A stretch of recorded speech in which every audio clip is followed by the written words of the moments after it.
Welcome back, everyone, and today I'm back again, and I'm making videos again. Yes, I've been gone for a while, but I've been studying and rebuilding fungi and doing a lot of things, and really, because the next milestone of fungi and what I really want to do, I really need the Icade system and I need the armature system to be as good as I possibly can. So now that everything is finally working and everything's doing really well, I'm back, and we're going to continue with Icade. And a lot of the videos we did previously, we did a lot of just simple skeletons, simple Icade chains, and we went through a lot of solvers that I came up with. You know, like an elbow, the limb solver, the piston solver, the arc, and like the animal leg. You know, I did a lot of solvers. I came up with a lot of that we can use for IK, so we don't have to do fab IK or CCD, so we can just do it in one pass and we get it done. So now we're going to move on to more complicated things, because even those solvers work really well with those simple IK chains, they don't work very well for meshes. So we have to do things slightly differently, because in a lot of videos we were just dealing with just getting the bones bent just the right way and doing the math and reaching the end effector in a single pass. So we're still going to try to do that, but now we have to deal with orientation and twist. And that is if we don't pay attention to that, that's going to totally screw up the mesh. Even though the bones look right, and even if they're oriented right, there can actually be like these problems that that you don't realize happens unless you apply it to an actual vertices and mesh. So this right here is the final example. As you can see, there's the end effector, which is the red dots, and then the starting point is of the Icade chain. And like I said, our Icade targets hasn't changed. I still keep it the exact same way, where we have the starting point, the end point, which creates our forward direction. And then we just define an up, and once we have an up direction, it's easy to find the left direction. Now, I don't remember if I did this in the past videos, but actually probably not. But we're going to use the up direction as a definition for twist. So wherever the blue line is, if I'm correct, is the blue line? Yes. Wherever the blue line points, that is where we want the outward point of our joint to be at. So, like for this example, for the leg, the blue line is pointing up, right? But that's because that's the direction the knee is pointing. So even though the green line is our forward direction, that we go from the starting of the IK chain to our end effector, we also have to define the direction that we want, basically the elbow or the knee to point. That's where are they? Where do they? So this allows us to actually define a twisting, because we can actually then start twisting. So the actual direction is slightly twisted. So this way I can actually twist the leg just a slight, so it's not pointing forward anymore. And then as you can see, once you have the forward direction, you have your up direction. Then you have the red line, which is our axis. This allows us to then finally do the actual rotation. So this Icade target system, which is very simple. I'll let you see the code really quick again. It's very simple, very minimal. It actually helps us define where we need to go. And the first step really we need to deal with is aiming, because aiming is was actually the most difficult thing in the last 3 or 4 months to get right. Because like I said, you have to keep track of orientation and twisting, which I guess I would consider twisting and orientation to be kind of like pretty much the same thing. So here's our starting point. We're going to start here. We got Vegeta, our new testing mesh that I'm going to be using for a lot of videos in the future. And I got it from Sketchfab. Someone posted it. I went and downloaded it, fixed it up, and then exported it to GLTF, and now I got it on the webpage. And it's I have available download. I'll see if I can find the link. It's been months, so you can go to Sketchfab and find it. I think I will post my final version of Vegeta, so this way, like the Blender file, so people can actually then use it too for free up in Sketchfab. So I guess if you search for Vegeta, you'll eventually find my version and the guy's version, and my version links back to his. So. So as you can see, I have a new bone preview design type of thing. So this way I can actually see the orientation of every bone, which makes it super easy to see if I'm making mistakes. As you can see, you have a lot of our bones have their green line, the green line pointing forward. So that's the forward direction of the bone. Gray is the up direction, and red is our left direction. So this way I kind of know where the orientation is for every bone. And as you can see, like, everything makes sense. Just about every bone has forward, except for the arms. And I actually have two other meshes that I actually use to prototype and test everything, because what worked for one mesh didn't exactly work for another, and the other one had errors. So I actually end up using 3 meshes to make sure everything works perfectly, and I got everything working perfectly after 3 or 4 months. But here you can see that the arms actually point down. Their forward direction for every bone is in the downward direction. But that's okay. But that's cool. Another like I said, another thing we need to define for twisting is, for every Icade chain we set up, we need to define which axis we're going to define as the starting point of our twisting. So for arms, or like for at least this set of arms, I said X will be the twisting. So right now, where this the left axis is, that is like the default twisting. So that's like 0 degrees. So if I want to twist the arm like 90 degrees, I use that as the starting point and then twist it by 90. So I know to use that axis as and the same thing for the legs. For the legs, I am using the Z-axis, which is the forward direction, because that makes more sense. Because, like I said, the up direction of our Icade targets is basically going to be where our knee or elbow is pointing. So, like I said, for our knee, it's pointing forward, but our elbows, like the back of the elbow, actually points back. So it's on the X-axis. It's the left and right axis. So that's going to be the definition of where our twisting happens. So the twisting, the way I'm building it is the twisting actually aims the joint. So if I want to twist the joint downward, I just point downwards, and the elbow will be pointing downwards, and it'll be bending up. So if I can have like, so yeah, so I got to, wherever this points, I'm gonna be basically bending the opposite direction. See, make things simple. And it gives us the ability to twist. So I use the default, and then I can compare the difference between the default and the direction I want to be, and at that point I can actually figure out the 90-degree turn. So that's essentially the gist of everything. So let's just start looking at the freaking code, right? Because that's what you're here for the code. All right. So we got the usual affair. Everything looks different. This is what the new fungi looks like. Everything's kind of divided into like little modules. And armature and Icades are going to be where the big stuff and fun stuff is at now. So everything looks slightly different.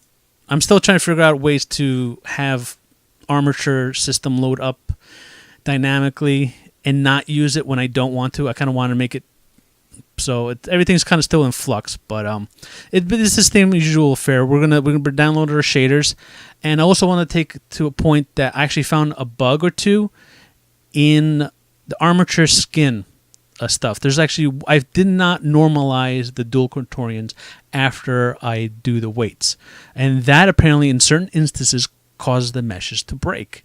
So keep in mind, if you're using my my dual contorian stuff to do skinning, get the latest version from GitHub, because it has the version that actually works. Because, like I said, the last couple of months there was a lot of problems, and I had to fix a lot of things, and that was one of the big things that really screwed me up. I thought it was the IK, but it was really just the shader that wasn't doing it, and I totally forgot to normalize, or I didn't realize I had to normalize the dual contorian.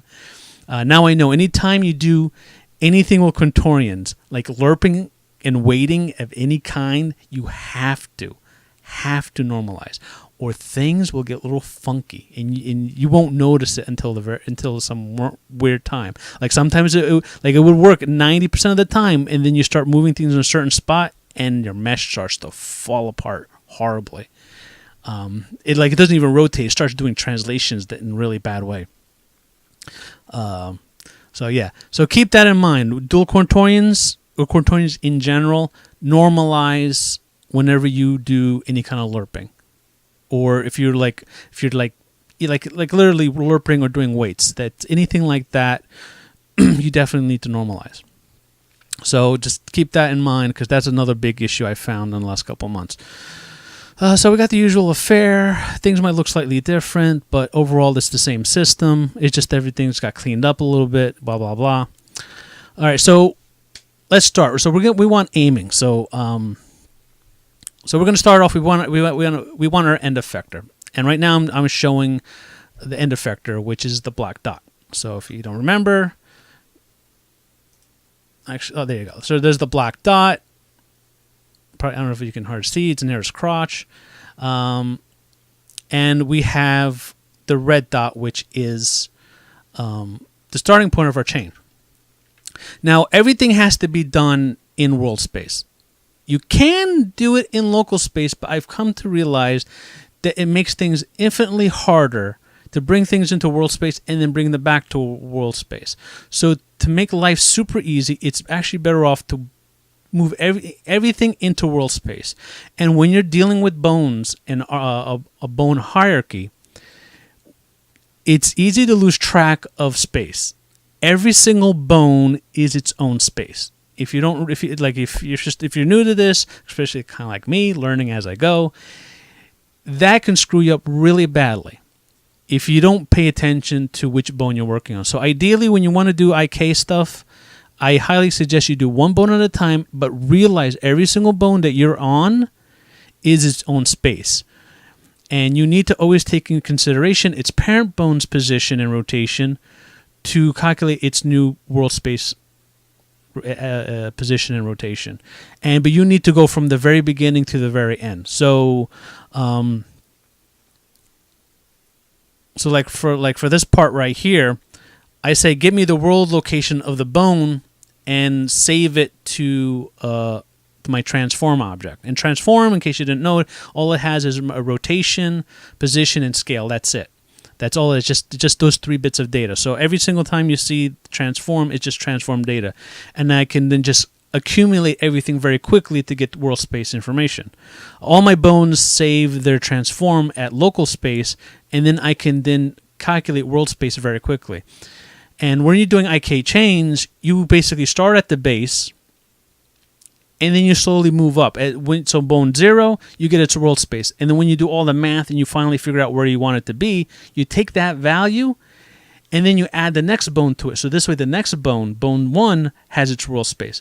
And that's what I meant. You have to keep it. You have to know which space you're in, like which local space you're kind of working with. And you have to keep track. And so it's easier if you just work one bone at a time. So we're going to start off with the root bone, which will be the shoulder bone, and we need to get its parent transform. And once I have its parent transform, I'm going to add its local transform to create its child world transform. So PT and CT are both world transforms. They're world space. Everything's in world space. No, the 2 bones are no longer in their own personal local spaces. They're both in world space right now. And bind is like its default binding. And I added bind to chain because we're going to do T poses in the next video. And I realized that I'm better off caching the bind into the chain. So this way when I do T poses, I can then modify the chain with the new rotation and leave the actual armature alone. Because if we do it that way, T poses and actually doing a lot of manipulation works better that way. So that's how the IK chains are now working. We're actually caching the bind pose for every bone. They're just a local space bind pose. So this way we can actually change the bind pose to do like T poses. And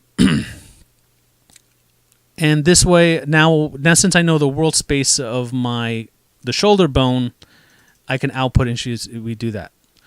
So that's really the first step. The first step, let's get our bone, let's get the parent bone. We need the parent bone intact because there's a reason why I have a parent bone and a child bone, because you have to keep track of the parent and child bones, both world spaces, because in the end, when you're done calculating the actual rotation and position, you then need to convert everything back to local space for that specific bone.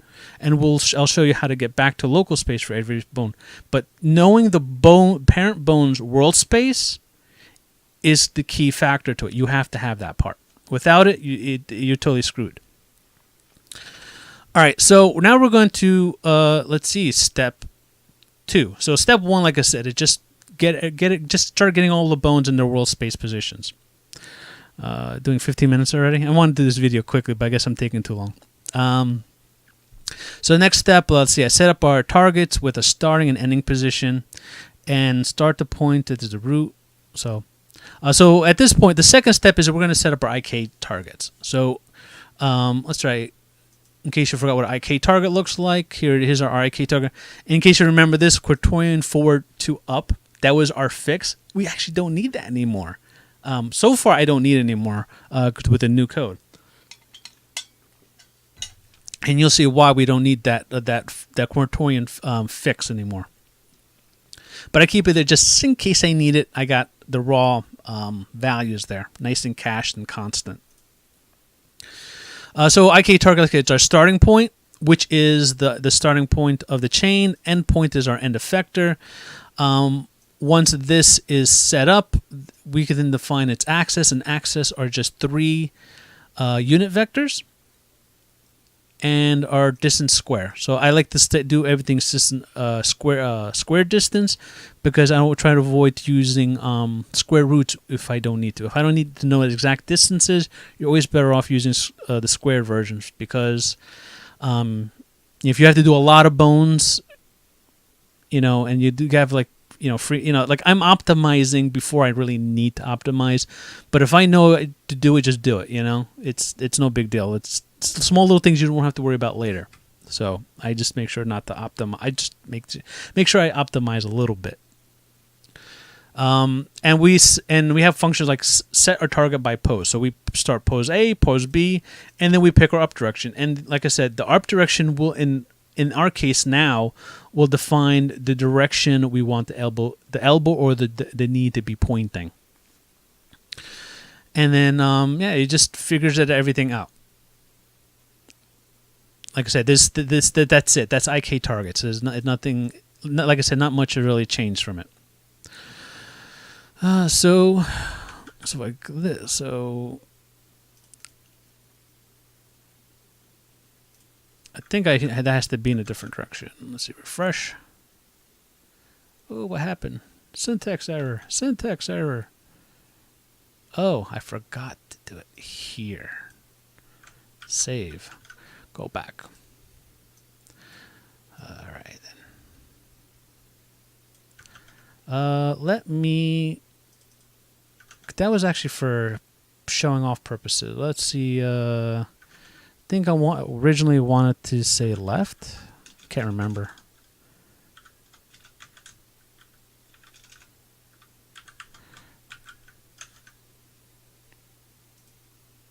There you go. Much better. That's where... That's where I want the elbow to point. So elbow direction, I say I want the left. And so like I said, I put the starting point, the end effector, and then the elbow direction. And that's it. It calculates everything else. So it ends up calculating this axis. So you see the green line is our forward direction. That's where we want the top, the starting bone of the chain to point. So we need to rotate that this way. And you kind of see the axis of rotation that we need to go on. So even though we're not going to do it that way, there's different ways. I remember I probably did it one way or another. But for now, this is how it's going to be because of certain things. I remember there is a reason why we don't do it. I did do it that before in the beginning when I was prototyping. But we're definitely not using that specific axis for rotation, because we're actually going to build a rotation manually in a really funky way. It's kind of interesting, but stick with me. So again, like the blue line is the up direction, red is left, green is forward, and like I said, blue, that's where I want the elbow to be. So if the arm was pointing this way, I want to make sure the elbow is pointing toward the blue. So that's our step 2.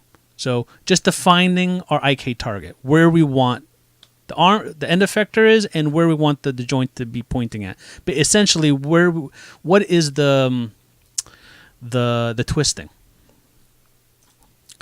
All right, so I'm not going to screw this one up. Haha. Step 3. So now the next step, we're going to define a rotation. All right, and like I said before, we used to use the look rotation from a quantorian. And now we're going to not do that. We're actually going to define our rotation, and we're going to define it based on a 3x3 matrix. A 3x3 matrix has the axes of rotation. It has a left or forward and an up direction, and it's all unit vectors. So as long as you keep everything unit vectors and you keep it orthogonal, and you're like, well, what's orthogonal? Where every single direction is 90 degrees. So forward to left is 90 degrees, forward to up is 90 degrees, and up to left is 90 degrees. When only all 3 unit vectors are equal to 90 degrees, they're orthogonal. If I remember my definitions correctly. So if we have 3 axes, 3 directions, unit vectors, and orthogonal, that defines our rotation matrix. And with the 3x3 rotation matrix, we can then convert that into a quantorian. So I took a function, took it apart. I found like a conversion, and then used the conversion to build the function I need. So if I go to fungi, go to maths, I go to quantorians. Did I call it from axis? There's my look rotation. From axis, and there we go. And this is an example I found somewhere of how to do it's probably from GL-matrix. That's a great library, has a lot of good stuff, but it looks the way it looks like. It might be them. But yeah, it's like I said, instead of passing in a 3x3 matrix, I just want to pass in 3 axes, which then I kind of, like I said, hack it together where it's defining the rotation matrix of a 3x3 matrix, and this is the math to actually convert it into a quantorian. So that's going to be the gist of it. So how are we going to do this? So we already know what our forward direction we want to be. So we want to make sure the bone, zoom in if I can. Like this bone right here, we want to make sure that this line, the gray line, aligns itself with the green line. That's what we want. We want that bone, that's the up direction. We want that bone's up direction to be perfectly aligned to this line. So that means in our rotation matrix, that forward direction is going to be our up direction. So we're going to take that direction and say, that's our up direction. So now we know what our up direction is. It's going to be our Icade target forward direction. Now we need a second direction. And to keep orientation, I realized after a lot of failures that if I take the bone's forward direction, like its natural forward direction, I just keep that there. So I'm going to use the Icade's forward direction as the up direction. I'm going to keep the bone's forward direction as the new rotation's forward direction. Then I'm going to take the cross product of those two, which would then generate my left rotation. And then to make sure everything is orthogonal, again, it has to be orthogonal, I take our new left direction with our up direction, that is the target's forward direction, which will then give us our new orthogonal forward direction. So it's probably really very confusing, but so we'll look at the code. So we know what our forward direction is going to be. Our axis, our target axis z. Like I said, it's forward direction. Now we want our new forward direction, which is going to be our bone's world space rotation multiplied or transforming the vec forward. So like I said, we're getting the forward direction of the bone. So that green line, that's where I'm calculating. I'm calculating the world space direction and make it a unit vector. Everything has to be normalized. Once we have the up and forward, we can do a cross product to get our left. Normalize it. Everything has to be normalized. Once we have the three directions, we got to make sure forward is orthogonal. And in many cases, it's not, because just because the up and left are 90 degrees, that doesn't mean forward and left or forward and left is. So we need to compensate. We got to double check and make sure. So we just take left, we take up, and then we say, give me the cross product of our left and up, and that gives our new forward. So that double makes sure that our rotation is orthogonal. If it's not orthogonal, you're gonna see weird things, and you're gonna rip out your hair. We're gonna go, why? Okay, that's why. You don't want to lose your hair. So now that we have our three directions, like I said, we just pop it in there with a 3x3 matrix to quaternion conversion, and that is our rotation. Now, there's a small glitch I'll actually show you later, that sometimes our rotation axis is inverted. So let's say the rotation axis comes out to be back. The back direction, right, instead of forward. And even though the rotation will work on the bone and it looks like it works, it actually screws up the mesh. It like twists. I'll show you what it looks like later, but it really screws up the mesh.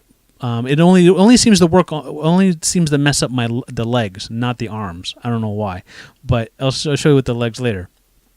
And so what we need to do is, I figured out I saw the problem. I figured out what the solution was, but I didn't know how to check for it. So Twitter gods that are out there that know quaternions, I asked them, like, is there a way to check? Because I know what the problem is. I know what the solution is, but I need to know how to check for it. So this way I can apply the fix to it. And I was like, there's just some kind of dot product thing. I was like, I had a feeling it has to be dot products. And someone said, yeah, you're right. It is a dot product. The way you do it is you take your final rotation, and then I think your starting rotation, and just do a dot product. And if it's less than 0, do a negate. Now, a negate is not an inverse.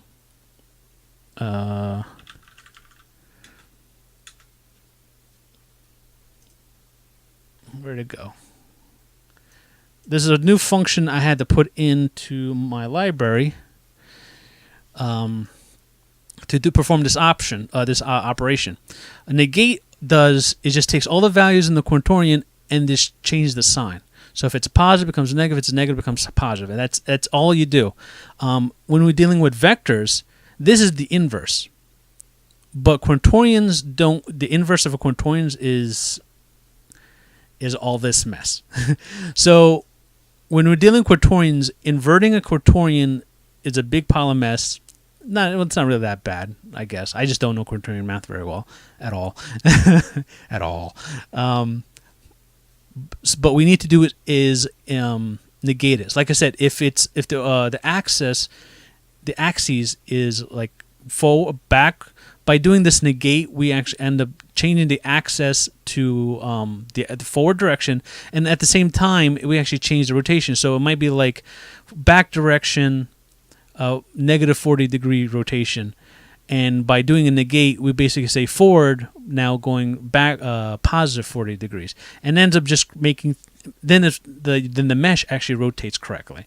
So that's one thing. Like if you see that the mesh is really messed up, try to negate your quaternion and just see if that fixes the problem. If it fixes the problem, that is really the big issue, is that the orientation is backwards. Is backwards. So like I said, if the rotation is like on the other side of the sphere, from your kind of your world position, then that's really what's going on. So you just do a negate and you're good. You're golden. And now we need to save everything into world space. And by doing the world space is we take the inverse of our parent rotation. So if we take the inverse of our parent rotation, and then pre-multiply with our rotation, we then convert our new world space rotation to local space for that specific bone, for our bone 0. So like I said, we need the parent rotation, world space rotation, to be able to turn our child's world space rotation back into the child's local space rotation. So if I do this, it should rotate. And there you go. And like I said, the green line and now the gray line of the first bone are now perfectly aligned. Now, the one thing you might now notice is that, see that red line? Let's see if I can zoom in. Whoa. See that red line, which is basically where the elbow is supposed to be pointing? That's where the blue line is. We still have some twisting to do. That's the next final step. Now we're going to start applying twisting. So we know what our forward direction is, and we know where our final twist needs to be. So those two points, we can then figure out the angle. So that becomes our twist. And what are we going to do really is we're going to use a rotate 2 function. A rotate 2 function apparently exists in a lot of math libraries. So I stole it from another library. There's a lot of them. Most likely it's GL-matrix. Please don't kill me. I do usually leave comments like if I steal it from someplace. Yeah.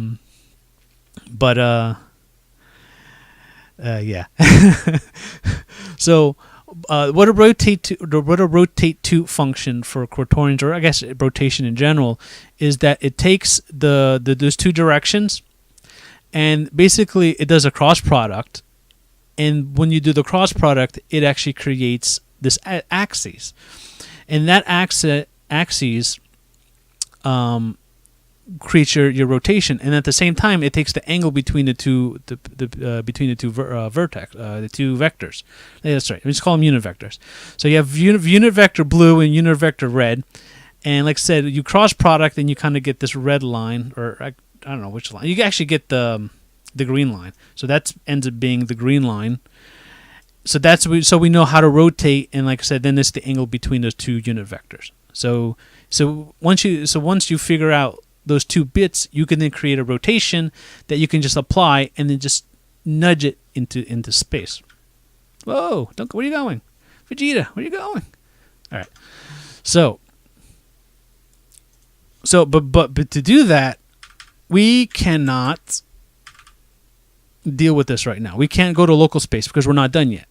So since we are not done yet with rotation. So like I said, now we need to do the final step, and we need to do the twisting. And this is where I say the axis align becomes an important factor.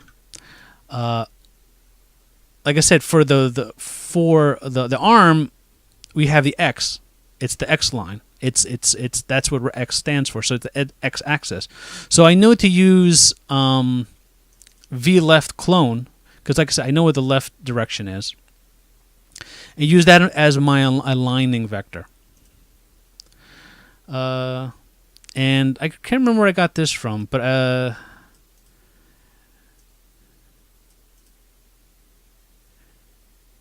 yeah, I want to make sure I don't rotate too far. So I guess you do the dot product between the direction we're going and the direction we want to be, the up direction. I forget.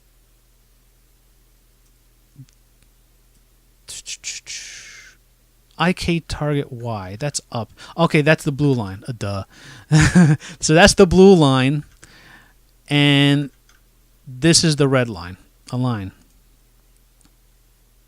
So we got the blue line, the red line. If the dot product is less than 0, that means they're in opposite directions. Again, we do an invert on the aligning direction. That means we want the aligning direction to be the opposite direction.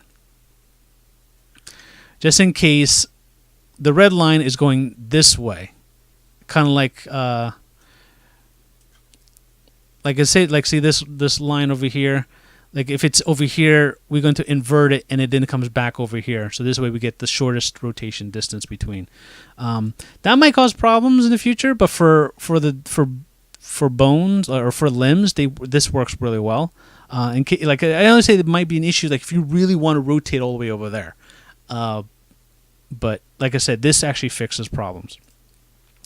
So once I have those two directions, I just pass it to the rotate 2. It gives me a twist. Then I take our rotation that's perfectly aligned. We pre-multiply it with our twist, and then we redo the same thing we did. We just convert it to local space, and then we set the value right back to the bone. And when I refresh, now you can see that the gray line lines up perfectly with the gray line of the bone now perfectly lines up with the green line of our Icade target, and the red line, is it our red line? I feel like I have two red lines now. Okay. Well, the main red line that defined the x-axis now is perfectly aligned with our Icade target's up direction. Like I said, that's where I want the elbow to be. And up here where I had the everything set up, let's see, now if I want to point the elbow down, right? So I want to point it down, right? And remember I said like I just want to do the twist thing? So as you can see, there's where the elbow is. Their hand is in a good spot.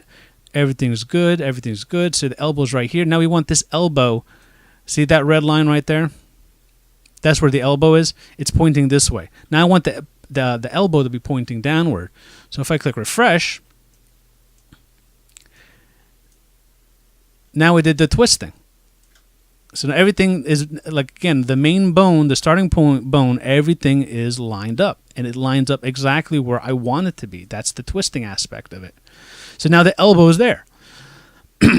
So with using our Icade target, now we can actually figure out where we want the bone to be pointing at and how to twist the bone to align it exactly where we want it to be.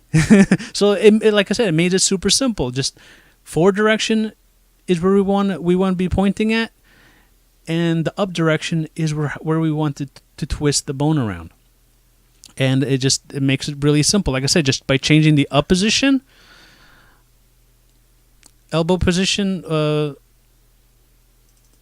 it's golden. It's kind of like the Quaternion look at function. You give it a vector, then you give it an up direction, and then it kind of calculates a rotation. It does it's almost the exact same thing, but we're just doing everything manually.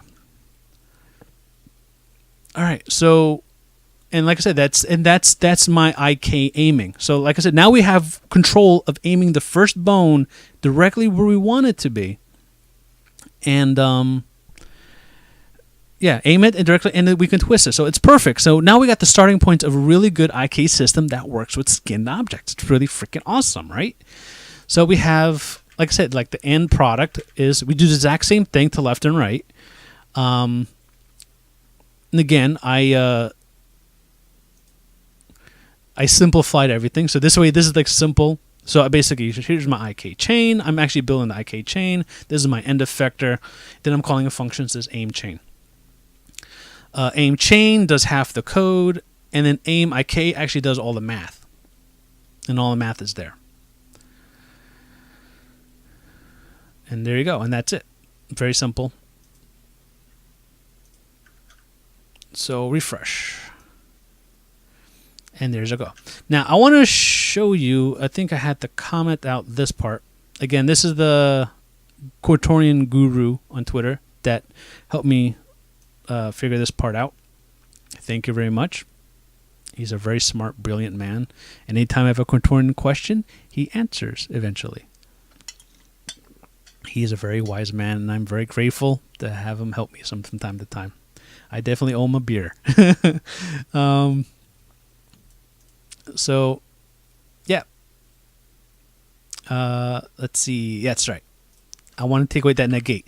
So if I take away negate and refresh, everything seems to be working just fine until dun dun dun, you see Vegeta's butt. Vegeta's butt's broken. That's what negate does, and this drove me mad for like a few days until I realized that the rotation was in the opposite direction. So even though like this green line, like that green line right there, that's essentially, it's kind of like its rotation axis. In real, like I think once I was debugging, that line was actually pointing in that direction, in the opposite direction. And even though the bone was kind of where it wanted to be, mesh-wise, it wasn't doing what I wanted to do. So that, like I said, after a lot of trial and error, I managed to figure out, just by negating it, fix the problem. So so once I realized that it was pointing in the exact opposite direction, I did the negate. Like I found online, like how do I fix that? Like how do I get the opposite with? And it's not an invert, because invert didn't work. So I found out that negating does it. I think so. I can't remember. I think I can't remember how I figured it out. I think I was just looking at all the numbers and I realized, or I just multiplied everything by -1 to flip the direction, and then it seems to work, and whatever. I don't know. I don't remember. It was like a month or two ago when I finally solved that part. But like I said, that's why you need to check for the dot product between our new rotation and our starting rotation, like the bones bind rotation. Because if the axis is a little off, you just want to flip it. You want to make sure the two rotations are kind of like on the same side, same half of the sphere. That's how I view quaternions. It's like just sphere, like a polar coordinate type of rotation. So as long as they're both kind of existing on the same sphere side, same half of the sphere, everything seems to be hunky dory. When it came with all this IK crap I've been doing. So like I said, very important. That little bit, just making everything, just flipping the signs, can save Vegeta's butt. Actually, I did a big Twitter picture about it. Like it's like I know, like I made a big picture. It's like, here's Vegeta's butt. It's broken. Here's it fixed, and here's it broken. But how do I solve how to check for it? So if you're following me on Twitter, you probably a couple months ago, you probably saw me make that little info picture. Like help me fix Vegeta's butt, or help me improve the detection to know when to fix Vegeta's butt. Let's see, I've been recording for 42 minutes. That's way too long. I really wanted to be to 25, but whatever. So here we go. That's it. That's our IK aim.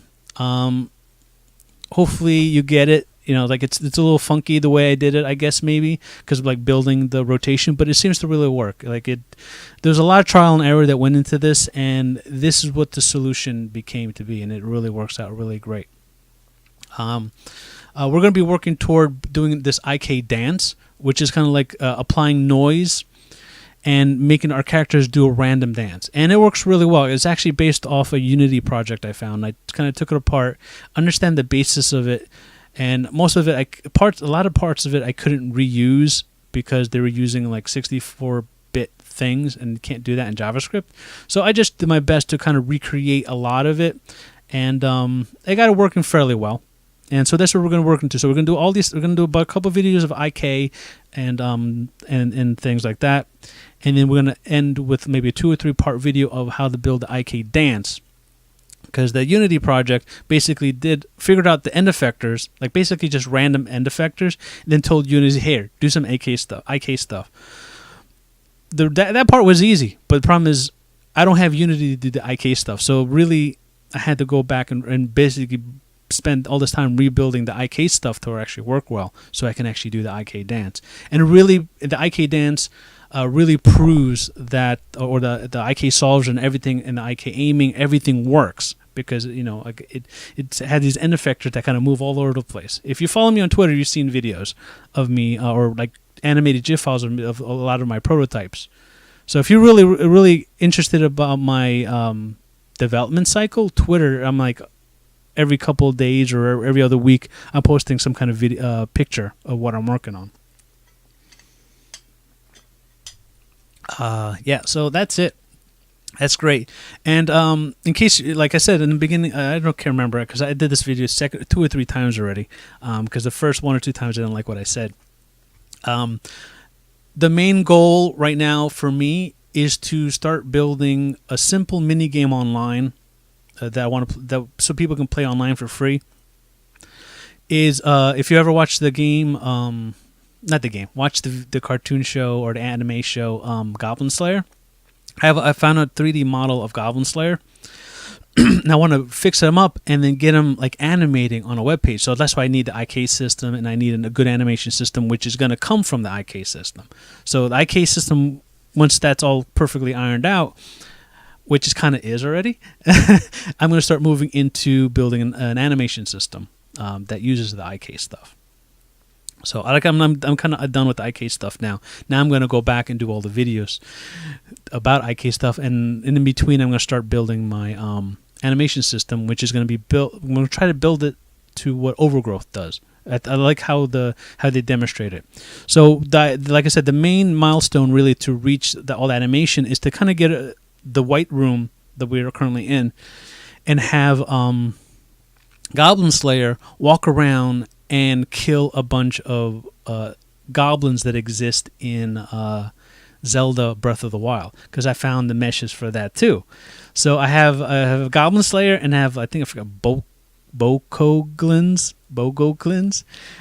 So that's where I'll kind of want to end all the IK stuff, really. All the armature bones, animation system, and everything. That's really the main the milestone. Once I do that, I'm gonna start doing a lot of terrain. So this way we can build a world around these characters. So that's really going to be the game I want to work. That's the first game I really want to play and build and have fun with. So it'll be Goblin Slayer, and it will be just waves of goblins, and you just have to kill them as much as you want. And I might throw in some extra monsters in there from other video games that I can find meshes from, and just incorporate it. So I thought that would be a really fun game to do. And like I said, everything will be running with WebGL. It'll be in a web browser. And I think a lot of people will have fun. The tutorial series building that. So this way, everyone in the tutorial series will actually be able to build this game. At least understand just about every fundamental aspect of how it works and how it like I said, now we're going to go through the IK system, then we're going to build the an animation system, and if that actually works out for us, then we can start making the characters fight, like move to fight, and if we can make them walk and fight, I guess the next step after that really is to, like, once I get that working, like, just swing an axe and just pretend that you're killing the goblins. I guess we have to start doing like a hit detection. That's gonna be fun. That's gonna be fun because I'm not sure how to do hit detection. I get the gist of it. I just have to learn all the math. I gotta learn the math, if not find the math to kind of really help incorporate it. Like I've done a lot of raycast intersection. So now we have to do collision, which is sphere on square and things like that. There's tons of math and code for that online, so I'm sure I'll be able to learn it, pick it up, and apply it to WebGL, and and maybe we'll have like a special function where Goblin Slayer calls out for help, Vegeta comes flying in, does a Gallic gun, wipes out the entire arena of goblins and flies away, and then I don't know. I'm gonna just do wacky things. So, like I said, we got to get Goblin Slayer and the Bogoglins. I don't know how to say it. Bogoglins. We just need one of each. Just one there. I just need the Bogoglin to just swing at Goblin Slayer, and I just need Goblin Slayer to swing right back. If I can get that far, that's great. That means we just need hit detection, and then we can start killing things. So yes, so that's where we're gonna be where I'm shooting for. That might be a whole year to get there. This has been already over 2 years to get this far. And now I'm working full time again, so everything's going at slow speed. I was unemployed for 9 months. So I was able to do a lot, so I got to do a lot of IK stuff. Now it's slow motion time because I got day job and I can only work maybe 1 or 2 hours every other 2 or 3 nights because staying up to 2 or 3 in the morning is difficult when you work. So, and doing math after midnight is just a death sentence. I kid you not. I don't know how much time I wasted on IK because I just can't think straight in the middle of the night. You know what? This video is going too long and I'm talking too much bullshit. I just got flagged again for saying curse words. I don't know why YouTube does that. Whatever. I hope you enjoyed it. Like and subscribe. I got over 2,000 subscribers now. Oh, isn't that totally awesome? Wow. I never knew this channel was gonna last past 2 or 3 months, and I didn't even think I was gonna have this many subscribers. I think this is freaking awesome. But I guarantee you, once I get Goblin Slayer and the Bogoglins fighting each other on a webpage, I guarantee you I'll get 3,000 subscribers. Not 3,000 additional, just an extra 1,000. Just a bunch of anime people come in. Oh my god, you got a cool Goblin Slayer game. That works horribly because you swing and there's no hit detection. So you just they're swinging at each other for no fun. All right, I'm wasting too much time. See you guys in the next video, which will be about T poses because. No point in explaining it. T poses are very important. You can't get to the end effector perfectly without getting into a perfect T pose. So that'll be the next video. And aim essentially allows our aim IK actually helps us align our bones into a T pose. So this aim stuff really helps us out a lot. So hope you liked it. Hope you like this new IK solver. Because not a lot of people, or just about no one, ever gives out IK solvers, and that's why I spend so many weeks and months trying to figure them out on myself. So you don't have to. All right, I wasted way too much of everyone's time. Good night, because now it's officially 12 in the morning.